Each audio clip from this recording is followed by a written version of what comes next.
വെയിലാന്നേ. പിന്നെ ഈ വെയിലത്ത് ഇവിടെ കൊണ്ട് നിർത്തിയിട്ട് വെയിലാണോ? പിന്നെ വെയിലത്തല്ല, പിന്നെ ഇവിടെ എന്തോ വല്ലപ്പോഴും ഒക്കെ നാട്ടിൽ ഇറങ്ങണോ. താനല്ലേ പറഞ്ഞു ഇവിടെ എന്തോ വലിയ മഹാസംഭവം ഉണ്ട് കാണിക്കാവുന്നൊക്കെ. എടോ ഇതാണ് ആ സംഭവം, എനിക്ക് മനസ്സിലായില്ലേ. ഇത് ഈ പാലോ? ഓർമ്മയുണ്ടോ ഈ പാലം? എന്താട്ടോ ഇത്? എനിക്ക് സോറി, ഞാൻ ലാലേട്ടൻ്റെ ഫിഗർ പിടിച്ചതാ. കാര്യം എന്താന്ന് പറയാ ആദ്യം. എടോ ഇതാണ് കിരീടം പാലം. ഓ, കിരീടം പാലം. ഓ, ആ സിനിമയിൽ ലാലേട്ടൻ ഇരിക്കുന്ന പാലം. ലാലേട്ടനും മറ്റേ പാർവതി ചേച്ചിയൊക്കെ വന്നിട്ട് നിൽക്കുന്നല്ലേ, ആ പാലാണിത്. കണ്ണീർ പൂവിൻ്റെ അതല്ലേടോ? അത് തന്നെയാടോ. ഒന്നുകൂടെ പാടോ? ഇല്ല, പക്ഷെ എനിക്ക് വേറൊരു പാട്ടാണ് ഓർമ്മ വരുന്നത്. ഏതാണാവോ? പക്ഷെ പാടും. പക്ഷെ താൻ എൻ്റെ കൂടെ അവിടെ വരണം. എവിടെയാ വരേണ്ടേ? നീ എറിഞ്ഞോ മേലെ മാനത്ത് 1000 ഷാപ്പുകൾ തുറക്കുന്നെന്ന്. അവിടെ ഷാപ്പുകളാ? ആ, എന്തിനു ഷാപ്പായി പോണേ? എന്താ അവർക്ക് ഇലക്ഷനെ കുറിച്ചൊന്നും പറയാനില്ലേ അവിടെ ഉള്ള മനുഷ്യർക്ക്? അതോ നാളെ ഇലക്ഷൻ തന്നെയാണോ ഉദ്ദേശിക്കുന്നത്? അതോ ഇലക്ഷന്റെ പേര് പറഞ്ഞോ? അവിടെ അല്ലേ ചൂടൻ ചർച്ചകൾ നടക്കുന്നത്. പിന്നെ എന്നാ എനിക്ക് തന്നെ ഒന്ന് പൊളിച്ചെടുക്കണം അവിടെ പോയിട്ട്. വാ നമുക്ക് പൊളിച്ചെടുക്കാം. എന്നാ ശരി, വാ. പ്രേക്ഷകർ വരും ഞങ്ങളോടൊപ്പം. ഇവിടെ ഷാപ്പിൽ പോവാം. എടോ, തന്നെ ഞാൻ ഒരു സ്ഥലത്തേക്ക് കൊണ്ടുവരാമെന്നല്ലേ പറഞ്ഞത്? അങ്ങോട്ട് നോക്കെടോ. ദുബായിൽ എത്തിയോടോ നമ്മള്? എടോ, ഈ സ്ഥലത്തിനൊരു പ്രത്യേകതയുണ്ട്. എന്താണാവോ? ഒട്ടകമുള്ളതാണോ? ഒട്ടകമുള്ളതല്ലടോ. പ്രത്യേകത എന്താണെന്ന് വെച്ച് കഴിഞ്ഞാൽ ഇത് തിരുവനന്തപുരംകാരുടെ പ്രിയപ്പെട്ട ഒരിടമാണ്. പുറത്തുനിന്നും ഇവിടെ ആൾക്കാർ വരാറുണ്ട്. ഇതാണ് ഫേമസ് പുഞ്ചക്കരി ഷാപ്പ്. ആലപ്പുഴ കിടക്കുന്ന താൻ ഈ തിരുവനന്തപുരത്ത് എന്നെ ഇത് പഠിപ്പിക്കാൻ വരണ്ട. എടോ, ആലപ്പുഴയിൽ ഞാൻ പറയട്ടെ, ആലപ്പുഴയിൽ കിടക്കുന്ന ഞാൻ ട്രിവാൻഡ്രത്ത് വന്ന് മിസ് ചെയ്ത കാര്യമാണ് ഷാപ്പ്. അവിടെ ഞങ്ങളുടെ ഗരുഡാഗരി ഷാപ്പ്. ഇവിടെ വന്നപ്പോൾ പുഞ്ചക്കരി ഷാപ്പ്. അതാണ് നമ്മുടെ പുഞ്ചക്കരി ഷാപ്പിന്റെ പ്രത്യേകതയാണ് ഈ ഒട്ടകം. സ്വന്തം ഒട്ടകമാണ്. അതെ, ഒട്ടകത്തിന്റെ അടുത്ത് നിന്നാലും ഇനി ഒട്ടകം ഇനി എങ്ങനെ കറക്കാന്ന് ആലോചിക്കുകയായിരിക്കും. കാര്യമായിട്ട് എന്തോ ഒട്ടകത്തെ കറക്കുന്നതല്ല നമ്മുടെ വിഷയം. അങ്ങനെയല്ല, ഇലക്ഷനിൽ എങ്ങനെ ഒരു കലക്ക് കലക്കാം എന്നുള്ളതാണ്. ഷാപ്പിൽ വന്നതിന് ഉദ്ദേശം എന്താണാവോ? ഷാപ്പിൽ വരുന്ന കുറച്ചധികം ആൾക്കാർ. അത് പിന്നെ മതി. മദ്യപാനമല്ല, എനിക്ക് ആ വിചാരമേ ഉള്ളൂ. ഇപ്പോൾ അവിടുന്ന് ഞാൻ പറഞ്ഞത്, ഇവിടെ ചില ആൾക്കാരുടെ വീക്ഷണം എന്താണെന്ന് എനിക്കൊന്ന് അറിയണം തെരഞ്ഞെടുപ്പിനെ കുറിച്ച്. എനിക്കറിയില്ല അവർ എത്രത്തോളം പ്രതികരിക്കുന്നു. നമ്മളെപ്പോഴും പേടിയാണ് ഇപ്പം എല്ലാവർക്കും പ്രതികരിക്കാൻ. ചിലപ്പോൾ നമ്മുടെ തന്നെ വൺ മൻ ഷോ ആയിരിക്കുമോ തുടക്കം മൂന്ന്. അതൊന്നും പറഞ്ഞിട്ട് കാര്യമില്ല. ഉള്ളവരോട് നമ്മൾ ചോദിക്കും. നമുക്ക് പോയി ചോദിക്കാം. എടോ, ഇതാണ് ഞാൻ പറഞ്ഞ പുഞ്ചക്കരി ഷാപ്പ്. ഇവിടുത്തെ ഫുഡ് നല്ല ഒന്നാം തരം ഫുഡാണ്. ഇവിടെ താൻ ഈ ഫുഡ് വാങ്ങി തന്നെ എൻ്റെ വോട്ട് മാറ്റിക്കുത്താനുള്ള വരെ പരിപാടിയാണോ? എനിക്ക് അങ്ങനത്തെ യാതൊരുവിധ ഉദ്ദേശങ്ങളും ഇല്ല. പിന്നെ താൻ കുറേ പ്രതികരണം കേൾപ്പിച്ചു തരാന്ന് പറഞ്ഞിട്ട് ഇവിടെ പ്രതികരണം കേൾപ്പിച്ചു തരാൻ ഞാൻ പറയട്ടെ എന്താണെന്ന് വെച്ചാൽ, കണ്ടില്ലേ ഇവിടുത്തെ ചെറുപ്പക്കാരൊക്കെ ഒരു ബൈറ്റ് തരാൻ അവർക്ക് പേടിയാണ്. എന്തുകൊണ്ടാണാവോ? അതല്ല, ഈ ഷാപ്പ് എന്ന് പറയുമ്പോഴേ എന്തോ ഒരു അനാവശ്യമായ, അല്ലെങ്കിൽ താൻ പറഞ്ഞു വരുന്നത് ഷാപ്പിൽ വരുന്നത് തെറ്റല്ല എന്ന്. ഷാപ്പിൽ പായസം കുടിക്കുക. എടോ, നല്ല ഒന്നാം തരം ഫുഡ്. താൻ ഇത് കഴിച്ചിട്ട് പറയണേ, ഷാപ്പിൽ കള്ളു കുടിക്കാൻ മാത്രമാണോ ആൾക്കാർ? ഷാപ്പിലെ ഫുഡിനെ കുറിച്ച് നീ നന്നായിട്ട് അറിയാം. കാര്യം അപ്പൊ ഇടയ്ക്കിടയ്ക്ക് വരാറുണ്ട്. വരാതെ പിന്നെ ഞാൻ പറഞ്ഞ പോലെ പല ഫുഡ് കിട്ടില്ലേടോ. അത് തന്നെ, അതിന് വേണ്ടിയിട്ടാണ് ഇവിടെ എത്തുന്നത്. ഇവിടെ ബൈറ്റ് തരാൻ പലരും മടിക്കുന്ന കാര്യം എന്താ? പേടിച്ചിട്ടാണ്. എൻ്റെ സുഹൃത്തുക്കൾ നിങ്ങൾ കേൾക്കണം. ഞങ്ങൾ ഇവിടെ എത്തിയ സമയത്ത് 1-2 പേര് നമ്മൾ സംസാരിച്ചപ്പോൾ ആരും നമുക്ക് പ്രതികരിക്കാൻ തയ്യാറല്ല. പക്ഷെ അവർക്ക് പ്രതികരിക്കാൻ നല്ലപോലെ ആഗ്രഹമുണ്ട്, പക്ഷെ തയ്യാറല്ല. എന്തുകൊണ്ട്? പേടിച്ചിട്ട്. ഇവിടുത്തെ സഖാക്കന്മാരെ പേടിച്ചിട്ട്. പിന്നെ ഇവിടുത്തെ സഖാക്കന്മാരെ പേടിച്ചിട്ട് ഒന്ന് പോടും. ഞാൻ പറയുന്നത്, എൻ്റെ ഒരു അഭിപ്രായത്തിൽ ഇതൊക്കെ ഈ കള്ള് ഷാപ്പ് ഇതൊക്കെ വ്യവസായമാക്കണം. എന്തിനാണോ മനസ്സിലായില്ലേ? ഇത് നമ്മൾ എന്തിനാണ് ഇതിനു വേണ്ടിയില്ല തലയെ മുണ്ടിട്ടാണ് ഇപ്പോഴും ഷാപ്പിനകത്ത് കയറുന്നത്? അയാളുടെ ന്യായവാദ്. സുഹൃത്തുക്കളെ, നിങ്ങളുടെ കുഞ്ഞളിയൻ കൈ വിട്ടുപോയതൊന്നുമല്ല. എന്താ ഇത് കുടിൽ വ്യവസായം ആക്കിയാൽ എന്താ ഇപ്പൊ കുഴപ്പം? മദ്യം നല്ലൊരു ഖജനാവ് നിറയ്ക്കാൻ നല്ലൊരു അല്ല അങ്ങനെ. അത് ശരിയാ. പാവപ്പെട്ടവൻ എത്രത്തോളം കള്ളുടിച്ചാലും അവർക്ക് പ്രശ്നമില്ലല്ലോ. അവൻ കള്ളുടിക്കും, അതുകൊണ്ട് വില കൂട്ടിയാലും ഇവിടെ പ്രശ്നമില്ലല്ലോ പലർക്കും. അങ്ങനെയല്ലേ?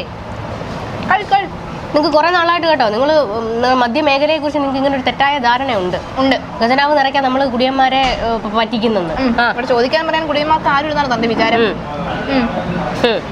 ഉള്ള ബാറുകളൊക്കെ പൂട്ടിയത് കൊണ്ടാണ് ഞങ്ങൾക്ക് ജനങ്ങൾ അധികാരം തന്നത്. ഉള്ള ബാറ് പൂട്ടിയത് കൊണ്ടാണോ തുറന്നതുകൊണ്ടോ? ഞാൻ പറയട്ടെ, നിങ്ങൾ എല്ലാ കാലത്തും ഞങ്ങളെ അപമാനിക്കുന്ന ഒരു കാര്യം എന്താണ്? നിങ്ങൾ എന്ത് വന്നാലും ലോട്ടറിക്കും മദ്യത്തിനും വില കൂട്ടുന്നുവെന്ന്. ഇവിടെ ബാറുകൾ അടച്ചു പൂട്ടിയപ്പോൾ എന്താണ് സംഭവിച്ചത്?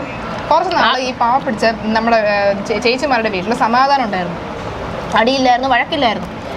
കുടിക്കുന്നതൊക്കെ പണ്ടൊന്നുമല്ല.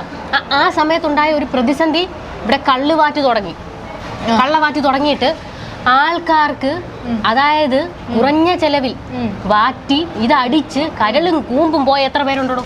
ശരിയാ. അപ്പൊ അത് വെച്ച് നോക്കുമ്പോൾ സർക്കാർ ഇത്തരത്തിൽ കുറെ സംരംഭങ്ങൾ തുടങ്ങുന്നത് നല്ലതല്ലേ? അതെ. എന്താണാവോ സർക്കാരിന്റെ സംരംഭം?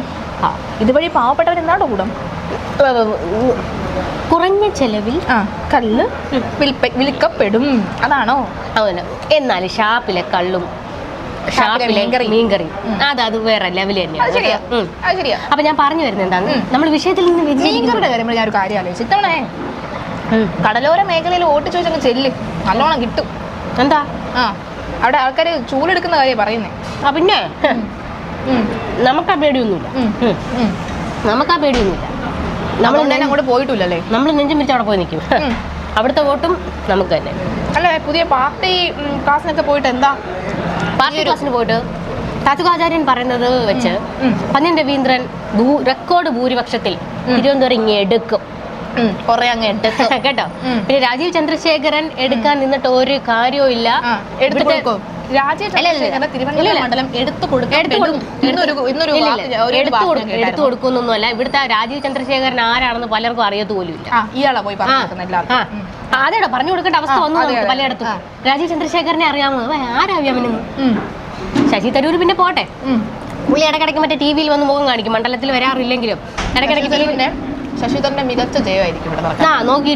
നോക്കിയിരുന്നു ശശി തരൂർ ഇപ്പൊ ജയിക്കും. താനൊരു കാര്യം മനസ്സിലാക്കുക.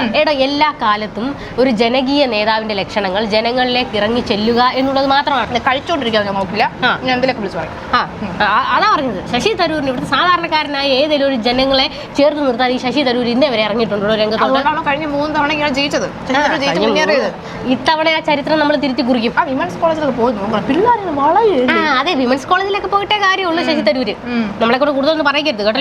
പിള്ളേർ കാണണ്ടേ, കുറിച്ച് നല്ല അഭിപ്രായം. പിന്നെ ശശി തരൂര് പിന്നെ വായിക്കൊള്ളാത്ത കുറെ ഇംഗ്ലീഷും പറഞ്ഞ്. എന്താണ് നിങ്ങൾക്ക് ഇംഗ്ലീഷ് ആണ് ഇത്ര ചൊടിച്ചിട്ട്? ഇംഗ്ലീഷ് ഇംഗ്ലീഷ് അറിയാതെ ഞങ്ങളുടെ എത്രയോ നേതാക്കൾക്ക് എത്ര സ്ഫുടമായി ഇംഗ്ലീഷ് സംസാരിക്കുന്നവരാണ്. അനർഗളം നിർഗളം ഇംഗ്ലീഷ് പറയുന്നത്. അനർഗളം നിർഗളം. ഈ മുഖ്യമന്ത്രി പിണറായി വിജയൻ ഇംഗ്ലീഷ് അറിയാമോ? പിന്നെ അറിയത്തില്ലേ? ഞങ്ങളുടെ ശൈലജ ടീച്ചറൊക്കെ ഇംഗ്ലീഷ് പറയുന്നത് ഞാൻ കേട്ടിട്ടുണ്ടോ? ഇല്ലല്ലോ. എന്താ ശശി തരൂരിനെ മുട്ടി നിൽക്കാൻ പറ്റുള്ളൂ? ശശി തരൂരിനെ മുട്ടി നിൽക്കാൻ ഒന്ന് പോകണം. പിന്നെ ഇംഗ്ലീഷ് പറയുന്നതാണല്ലോ വലിയ കാര്യം. ഇവിടുത്തെ ചായക്കടക്കാരുടെ ഇടയിലോട്ടൊക്കെ ഇറങ്ങി ചെന്നിട്ട് ശശി തരൂർ ഇംഗ്ലീഷ് പറഞ്ഞാൽ മതിയല്ലോ. ചായക്കടക്കാരോട് ഇംഗ്ലീഷാണോ അത് ശരിയാ. ശശി തരൂർ സാധാരണക്കാരന്റെ ചായക്കടയിലോട്ട് പോകാറില്ലല്ലോ, അതാണ് കാര്യം. എനിക്ക് വേണ്ടി ഞാൻ ഒരു പ്രത്യേക ഐറ്റം പറഞ്ഞു വെച്ചിട്ടുണ്ട്. ഇപ്പൊ വരുമോ? വന്നിട്ട് തന്നെ എനിക്കൊന്ന് കാണണം. തന്നെ ഞാൻ ഇവിടുന്ന് എടുത്തോണ്ട് പോകേണ്ടി വരുമോ? എന്താ ഞാൻ അങ്ങനെ? ഞാൻ മദ്യപാനിയല്ലോ. അയ്യാ, ഇതായിരുന്നു ഐറ്റം. കഞ്ഞിവെള്ളമല്ല ഇത്, കഞ്ഞിവെള്ളമല്ല. കഞ്ഞിവെള്ളം അല്ലെങ്കിൽ അല്ല, മദ്യപാനം ആരോഗ്യത്തിന് ഹാനികരമാണ്. പക്ഷെ ഇതങ്ങനെയല്ല. അങ്ങനെയല്ല. എന്താണാവോ? ഇത് ചെത്തി വളർത്തി ഉണ്ടാക്കിയ കള്ളാണ്, ചെത്തി ഇറക്കുന്ന കള്ളാണ്. അങ്ങനെ. അപ്പൊ ഇത് ഞാൻ സപ്പോർട്ടല്ല. എൻ്റെ സുഹൃത്തുക്കളെ കള്ള് കുടിക്കാത്തതും ഒക്കെ നിങ്ങളുടെ വ്യക്തിപരമായ താല്പര്യം. പക്ഷെ ഞാനിതിനെ സപ്പോർട്ടല്ല. ശരിയാ. മറ്റേ ക്യാമറയ്ക്ക് മുമ്പിൽ അല്ലേലും താൻ ഞാനിവിടുത്തെ ഒരു മാധ്യമങ്ങളെ കാണുമ്പോൾ മാന്യതയും അല്ലാത്തപ്പോൾ വേറെ പരിപാടി കാണിക്കുന്ന രാഷ്ട്രീയക്കാരെ കൂട്ടല്ല ഞാൻ. നമുക്ക് അങ്ങനെ ഇല്ലടോ. നമുക്ക് അങ്ങനെ ഇല്ല കേട്ടോ. നമ്മൾ അണ്ടർ എസ്റ്റിമേറ്റ് ചെയ്യാൻ നിൽക്കൊന്നും വേണ്ട കേട്ടോ. എൻ്റെ അണ്ടർ എസ്റ്റിമേറ്റ്. അപ്പൊ ഞാൻ പറഞ്ഞു വരുന്നത് എന്താണെന്ന് വെച്ച് കഴിഞ്ഞാൽ, പന്ന്യൻ രവീന്ദ്രനെ ഇവിടെ ജയിക്കുകയോ സാധാരണക്കാർ ഒറ്റ സ്വരത്തിൽ പറയുന്നത് ആ പേരാണ്. താൻ അതിന് വേണ്ടി വേറെ ഇവിടെ സാധാരണക്കാരെ കണ്ടായിരുന്നു. നമ്മൾ എത്ര സാധാരണക്കാരെ കണ്ടു, പക്ഷെ ചിലർ പറയാൻ തയ്യാറാകുന്നില്ല എന്ന് അത് മറ്റൊരു വസ്തുത. 1-2 പേര് പറയുന്നുണ്ട് സുഹൃത്തുക്കളെ. അങ്ങനെ എല്ലാം പറയാൻ പറ്റില്ല. നമ്മളോട് തന്നെ പറഞ്ഞത് പ്രതികരിച്ചത് അത് ശരിയാ. പക്ഷേ ശശി തരൂർ കൂടുതൽ തർക്കിക്കാൻ നിൽക്കല്ലേ. ശശി തരൂരോട് ജയിക്കുള്ളൂ. ശശി തരൂര് ജയിക്കത്തുള്ളൂ. ശരി സുഹൃത്തുക്കളെ, ശശി തരൂര് ജയിക്കത്തുള്ളൂ, അല്ലെങ്കിൽ രാജീവ് ചന്ദ്രശേഖരൻ ജയിക്കത്തുള്ളൂ. നമുക്ക് പന്ന്യൻ രവീന്ദ്രൻ സഖാവ് ഇത്തവണ തിരുവനന്തപുരം മണ്ഡലം പുഷ്പം പോലെ എടുക്കും. നിങ്ങൾ കുറിച്ച് വെച്ചോ, ഈ വാക്ക് നിങ്ങൾ കുറിച്ച് വെച്ചോ. ഇന്ന് എത്രയായിരുന്നു ഡേറ്റ്? 21 അല്ലേ? ഇന്ന് 21-ാം തീയതി കുഞ്ഞളിയൻ പറഞ്ഞ വാക്കാണ്. നമുക്ക് ഇലക്ഷൻ കഴിഞ്ഞിട്ട് വീണ്ടും കാണാം. ഇവിടെ തന്നെ നമുക്ക് കാണാം. കാണാം.